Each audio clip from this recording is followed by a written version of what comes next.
and then someone gives me a script, and they're like, "This is what we want you to do," and it's an epic, Asian-inspired tale of just, you see the art, you're like, this is not Nickelodeon.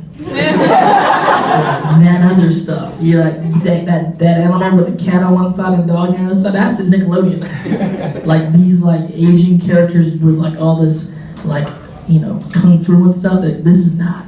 I'm not sure if that's a good thing or a bad. Well, and the thing is, I told him, was like, this is totally not going to work for Nickelodeon. In my mind, of course, right? But I don't think anyone knew what it was going to become, and especially Nickelodeon was like a very uncommon home for a project like this. But as far as getting it, we went in there and auditioned, and Zuuko, I just thought was a bad guy. As far as Mike and Brian's participation, they were in the booth every single time I recorded. They were there.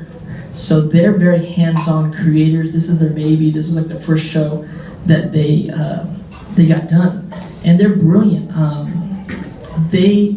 As far as once we're all doing this project together, of course they're the writers and the creators, and they're creating the whole story. But especially the first season, they were there they're there up through the whole thing. But the first season, they're there. They have cameras in the room, kind of recording our performances, not just our voices, but like cameras, like recording our images, to kind of, to like maybe help bring the emotion out of the characters, something.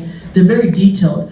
We met a lot of the martial artists that were doing the different forms. Sifu Kisu kind of oversaw the whole thing, but there was different masters for each form, right? For the airbending is different than firebending, was different than earthbending and whatnot. And we got to meet some of these masters over the years, and you could see that they also studied certain things. Like I know they were big into Tai Chi, and they really respected the art forms and the artists. So I'm sure it's such a collaborative art form. I'm sure even though they were making the decisions and everything, they were very open to everything that we were doing to kind of help sculpt where they were going with the story.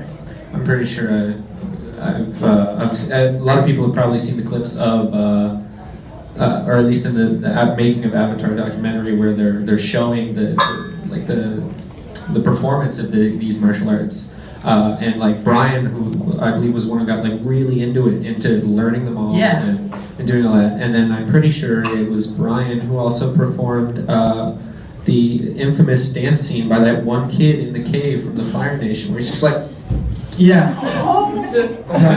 I think that was him. Yeah, no, Brian knows all that stuff, for sure. Brian, I didn't realize this till later on. I checked out these artwork of them doing it. Mike and Brian, I love these dudes, but when you look at it, Mike is Aang and Brian is Zuuko, for sure. 100%, and they actually cosplayed it one time for bald, like Chris. Well, Mike's bald, but also just their personalities and how it is. And there's actually an early picture of Zuuko, which is awesome, that I saw that Brian showed me, which is really him. It's actually Brian as Zuuko. I'm like, oh yeah, you're Zuuko, that's what it is. I didn't get it until I saw that picture. Okay. And then one last question before we